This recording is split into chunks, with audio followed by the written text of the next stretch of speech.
mais um Antenados na Geral para todo o Brasil, na tela da Boas Novas. É muito bom ter a sua companhia e a sua audiência no programa de hoje, que vamos falar sobre algo muito interessante. Vamos debater um pouco sobre qual é o papel social da igreja, com ação social, com filantropia.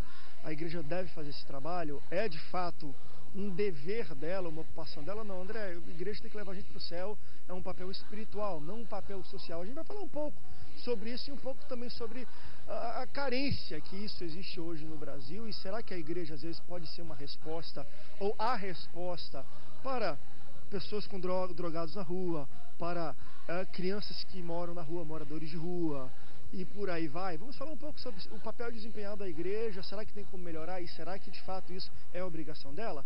Para falar um pouco sobre o papel social da igreja, eu recebo ele que é pastor-presidente da Assembleia de Deus, Ministério Águas Purificadoras em Paciência, pastor Silas Cavalcante. Bem-vindo ao Antenados, pastor. Obrigado, André. Sempre um prazer retornar aqui a esse fórum de debate. Tema muito propício. Eu acho que é importante esclarecermos à luz da palavra de Deus qual é o papel principal da igreja. Eu acho que a igreja tem que fazer ação social. Só que eu vejo hoje muita hipocrisia. Eu tenho visto alguns pastores colocando vídeo no Facebook, criticando a igreja quando a igreja faz uma obra, criticando o pastor porque o pastor tem um carro zero e fala, aquele mendigo que está no chão, aquele maltrapilho que está na rua, a igreja não faz nada. Ou seja, uma certa utopia, achando que a igreja tem que resolver todos os problemas sociais da sociedade. E entendo que esse não é o papel principal da igreja. Jesus lá na grande comissão, ele não disse, ide dar de comer, ide tirar da rua, não. Ele disse, ide pregar o evangelho. Agora, entendo que a igreja tem responsabilidade social, sim, mas não é a primazia da igreja. Agora, eu entendo que o evangelho, o reino, a parte espiritual traz qualidade de vida, traz libertação, traz restauração. Mas eu não aceito colocar nas minhas costas, como pastor, pela bondade e misericórdia de Deus que eu sou, resolver todas as mazelas da sociedade. Haja visto que nós somos cidadãos brasileiros, pagamos impostos, e isso é obrigação do governo, em qualquer esfera, municipal, estadual, federal. Agora, entendo que a igreja tem a sua parcela. Agora, vamos parar com certas hipocrisias. Tem pastor que está andando de carro zero e tem um monte de mendigo na rua, passa pelo mendigo. Não é assim, querido. Achar que a gente vai catar todos os mendigos do Rio de Janeiro e botar dentro da igreja. Não é bem por aí, não. Vamos devagar. Solucionaria, né, isso? Vamos falar um pouco sobre isso também com ele, que é pastor-presidente da Associação Missão Entre Vidas, pastor Luiz Leite. Pastor, bem-vindo ao Antenados na Geral. Boa tarde, André. Boa tarde aos nossos amigos ouvintes do programa Antenado. Você falar hoje, né, da responsabilidade da igreja, eu acho que tem uma prestação de conta quando nós nos vermos diante de Cristo e ele vai questionar, olha, tive fome, não me deste de comer, tive sede, não me deste de beber, tive preso, não foste militar. Existe uma grande parcela de responsabilidade por parte da igreja com relação a isso. Como já foi anunciado, eu fui um traficante internacional de drogas e da noite para o dia, de repente, me vi diante de uma proposta de aceitar Jesus. Aceitei a Jesus. E não é fácil. Eu estou falando assim de uma situação minha aqui em particular. Claro. Eu pegava cocaína a $2.000 o quilo, revendia 100.000 quilos, movimentava $1 milhão em cada viagem. Aí de repente você vira crente, você obviamente tem que parar de fazer aquilo, até porque é uma exigência da própria lei do nosso país. Mas você lidar com isso é muito difícil. Então você precisa assim, de um apoio, de um amparo, onde eu acredito assim, que deva ter assim, um investimento muito grande na área social. Eu me preocupo muito hoje quando eu vejo os missionários que estão no campo, a forma como eles trabalham. Eu vejo assim, que são as pessoas que estão ali no fronte de batalha, e eu vejo assim, um sofrimento muito grande hoje assim, no campo missionário. Eu não estou aqui falando de igreja A, mas tem uma coisa que eu acho interessante, pelo menos de campo missionário, não sei assim, pelo menos no Brasil eu vejo muito isso, que muitos dos missionários brasileiros, principalmente em países um pouco mais fechados, eles adentram no intuito do trabalho, eles iniciam como trabalho social, até porque tem lugares que não pode nem, né, chegar lá e falar, eu sou missionário e venho trazer evangelho. E muitos dos missionários que o Brasil envia para todos os lugares do mundo, eles têm uma obrigação mais social, prioritária, do que espiritual, até porque é interessante. É uma estratégia. É uma estratégia, uma boa maneira de você iniciar e levar a palavra de Deus. Vamos falar um pouco também. Tem muita coisa para falar aqui, mas eu vou... Porque assim, eu acho que a igreja já faz um grande trabalho, mas a gente também tem que entender.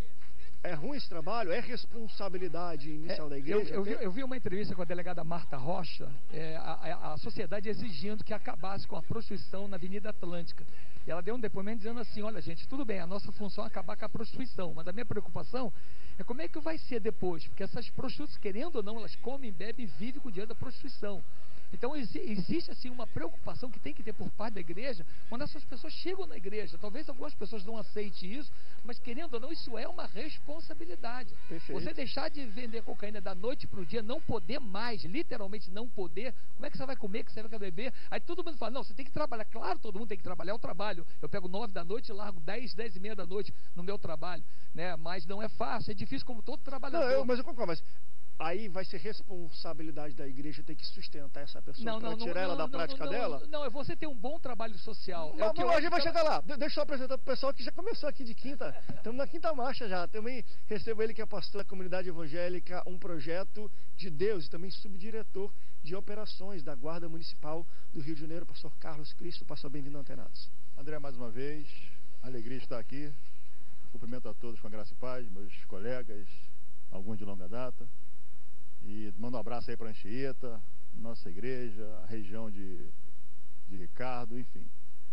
Dizer que a única instituição hoje, a nível Brasil, né? Não vou nem falar mundial, mas a nível Brasil, que de fato resgata o homem da droga, da prostituição, do alcoolismo, é a igreja. E ouvindo isso de um subdiretor de operações da Guarda Municipal que lidar diretamente, um órgão público que lidar diretamente com esse tipo de coisa, é fantástico. Exato. E há 25 anos, que é o tempo que eu tenho de servidor público, que discutimos sobre segurança pública. A segurança pública ela não é feita somente com a coerção. Perfeito. Não existe segurança pública só com agente, só com boot, só com armamento. Não. A segurança pública, ela tem que estar atrelada a ela o convívio social. E esse convívio social, ele tem que ter a educação, o emprego, a saúde, tem que ter tudo isso. E até hoje, né, nos meus 25 anos de corporação, ainda não consegui ver o Estado entrar nessas comunidades e trazer tudo isso de forma eficaz. Mas vejo a igreja entrando. E trazendo essas pessoas. Então entendo, sim, né? Pode não ser uma responsabilidade total da igreja, pode não ser. Contudo, é a única instituição que de fato traz a transformação para esse indivíduo e traz ele de volta para a sociedade, o convívio para a sociedade. Estamos diante de um aqui, né? Nosso pastor Luiz. A igreja trouxe ele de volta para a sociedade, no sentido propriamente dito da palavra. Ele está ressocializado. Perfeito. Há quanto tempo? Não só espiritual, não, em todos os sentidos. Exatamente. Então eu vejo que a igreja, o papel da igreja é preponderante em cima disso. Perfeito. Não há como abrir mão disso. Pastor Carlos, a gente já está de sexta, passei mais uma marcha, estava de quinta, estava de sexta para apresentar ele, que é pastor da Assembleia de Deus e Ministério Um Novo Tempo, e também apresentador do programa Viva Rio, pastor Sidney Gomes. Bem-vindo, pastor Antenados na geral. Está bonito, André, hoje. Isso é mal de licença. Bem-vindo, Antenados. Você já viu que a gente já está aqui muito rápido no debate. Você, como é que você costura tudo? Eu tenho que entrar na marcha deles, né? É isso aí. É o que acontece.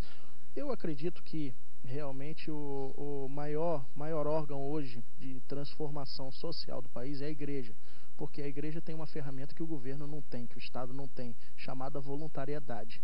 Na igreja a gente trabalha com voluntariado. Então na igreja a gente está usando para transformar pessoas que amam e não pessoas que recebem. Não pessoas que são remuneradas, mas pessoas que trabalham com amor. É um tratamento duplo, né? É um tratamento duplo. Para quem recebe e para quem dá o tratamento, você trata os dois ao mesmo tempo, assim, né? A igreja dispara na frente e você nunca vai fazer algo sem ser cobrado por aquilo. Então, mesmo não tendo a responsabilidade, como não tem, que o pastor Silas muito bem colocou aqui, na grande comissão, a tarefa da igreja é pregar o evangelho. A tarefa da igreja é pregar o evangelho. Essa é o comissionamento da igreja. Porém, a igreja, ela é cobrada pelas outras coisas que ela realiza, pelas outras frentes onde ela está. E isso é inevitável. Isso é inevitável. Eu vou voltar ainda sobre essa questão se é obrigação ou não, se na grande comissão é pregar, mas a gente tem que entender as implicações disso também. É chegar, o cara está morrendo de fome, receba, deixa eu orar por você. O cara nem vai querer ouvir a tua oração. Eu acho que, né, a integralidade do ser humano tem que ser olhada. Mas antes da gente tocar nisso, o pastor Carlos levantou um assunto para mim que eu acho muito, muito interessante para a gente já iniciar nesse debate. Falou, André, a coerção, né, o armamento, não é o que diminui talvez o que vai melhorar a segurança e tudo. É todo um sistema de educação, de emprego, ou seja, de renda, enfim, de serviços básicos e públicos, né? Desde educação, segurança, transporte, moradia e qualidade de vida. Qualidade de vida. E eu acho isso fantástico. Dentro desse enfim, e até interessante em debates a gente ver sobre isso, é difícil você pedir para um cidadão, às vezes, você pega um garoto de rua que cometeu um crime e o Estado cobra dele algo que não lhe ofereceu. Então o garoto desse não teve educação, mora na rua, enfim, como é que nós podemos cobrar uma cidadania, uma civilidade de alguém que nunca foi oferecido esse tipo de coisa? E quando eu digo isso qual é o papel da igreja no sentido de oferecer serviços de civilidade a uma pessoa? Além olha, vou lhe oferecer o Espírito Santo e a salvação. De fato, porque às vezes a gente olha é muito fácil a gente apontar o dedo para uma criança. Eu tenho debatido muito sobre essa questão da diminuição da moralidade penal, né? E, tem que ser preso, tem que botar, mas o garoto de fato nunca teve educação. Ele cresceu pegando tapa na rua. Foi oferecido para ele aquilo. Como é que a gente pode querer cobrar dele civilidade se ele nunca teve? E qual o papel da igreja em interferir nisso? Não quero ser mal interpretado, eu disse muito bem que o papel primordial da igreja não é fazer ação social. Mas a igreja faz ação social, como disse aqui o nosso pastor Carlos, como ninguém. E não é reconhecida pela sociedade por esse papel que ela presta. Pelo contrário, ela é atacada e muitas das vezes ela é rechaçada em fazer esse trabalho. O que acontece? Eu trabalho dentro de comunidade, eu vou no Rolas, faço ação, nós fazemos ação na comunidade do Aço, fazemos ação na comunidade do Antares. E o que a gente tem ali? Nós temos um poder paralelo. E esse poder paralelo, ele substitui o governo. E ele faz ação social também. Ele faz ação social. No dia que nós fomos fazer, ano passado, no Dia das Crianças, nós distribuímos 2.000 brinquedos, 2.000 cachorro-quente, levamos o pessoal, fizemos medição de glicose, levamos cabeleireira, manicure. E aí o chefe lá, daí ele falou assim, pastor, eu quero ajudar. Aí eu falei, rapaz, fica tranquilo, nós vamos fazer ação. Não, eu quero ajudar. Aí ele, vou dar um bolo. Ele fez um bolo e deu. Amém. Nunca que eu vou querer dinheiro. Eu estou ali como um papel diferenciado. As nossas armas são diferentes. E aí o que acontece? Esse cara está ali fazendo o papel da sociedade. Quando acaba o gás, eles vão lá nos caras, acabou o gás, é o remédio. É o papel que o governo tinha que fazer. Foi o que o pastor Carlos falou muito bem e ele tem propriedade para falar sobre isso. Não adianta entrar só com armamento, não adianta entrar só com boot. Tem que entrar com ação social. O governo prometeu no Complexo do Alemão fazer várias ações sociais que eles não fizeram. E aí a comunidade não vai passar para o lado das forças oficiais, porque as forças oficiais entram ali como opositoras e não como alguém que vai trazer um diferencial para eles. E aí quem é o herói do menino da comunidade? Quem é um referencial de herói? É o cara que é o chefe da favela, que tem um monte de mulheres, que usa roupa de marca. Aquele cara é o objetivo dele. E aí se a sociedade não entrar com diferencial e dar resultado porque eu já tive meninos que nós chegamos e damos amor, demos carinho e mudou o perfil daquela criança, de uma criança revoltada a uma criança que veio se achegar à sociedade. Então não é só a igreja, existe trabalho de ONG, existe trabalho de aula de capoeira, de música, né, em várias comunidades no Brasil, que modifica a história dessas pessoas. Mas a gente insiste em achar que o poder do armamento vai mudar a sociedade, não vai. A Bíblia deixa isso muito bem claro. E sobre a questão de dar alimento, claro que a igreja tem que se preocupar. Jesus disse assim, dai vós mesmo de comer. Aqueles 5.000 que estavam ali, Jesus tinha uma preocupação social. E lá no passado, Deus criou a lei do rabisco para quê? Tudo que caísse na terra não podia ser colhido. Era para ficar para o pobre, para o estrangeiro e para a viúva. Sempre no princípio da Bíblia vai haver uma ação social e uma consciência social. Mas eu entendo que nós não podemos jogar 100% isso nas costas da igreja e ir para Facebook ou YouTube e botar vídeo dizendo, a igreja é hipócrita, a igreja não ajuda, quando a igreja ajuda. Essa é a concepção. A igreja tem que pregar o evangelho traz transformação, a igreja tem que fazer ação social, mas nós não podemos assumir todas as mazelas da sociedade. Vamos para um rápido break, daqui a pouco a gente volta, e eu vou trazer em voga aqui uma fala do pastor Luiz também no início, que, olha André, porque de fato é muito difícil você pegar uma pessoa que está na prostituição, traz na igreja, às vezes ela aceita Jesus, quer estar ali, mas ela não tem do que sobreviver. E eu vou colocar isso em casos assim, que é difícil a gente cobrar isso também da igreja, né? Poxa, a pessoa aceitou Jesus, ela é prostituta, para parar de vender o corpo, a igreja tem que batalhar por ela para ela achar um emprego e se sustentar, seria lindo que isso pudesse acontecer, mas isso não é a realidade. Às vezes é muito difícil, até as próprias pessoas da igreja não têm emprego, ainda mais no tempo que a gente vive hoje. É muito pedir que a igreja também tenha esse papel. Vamos para um rápido break, daqui a pouco a gente volta, não sai daí. O Antenados volta já já.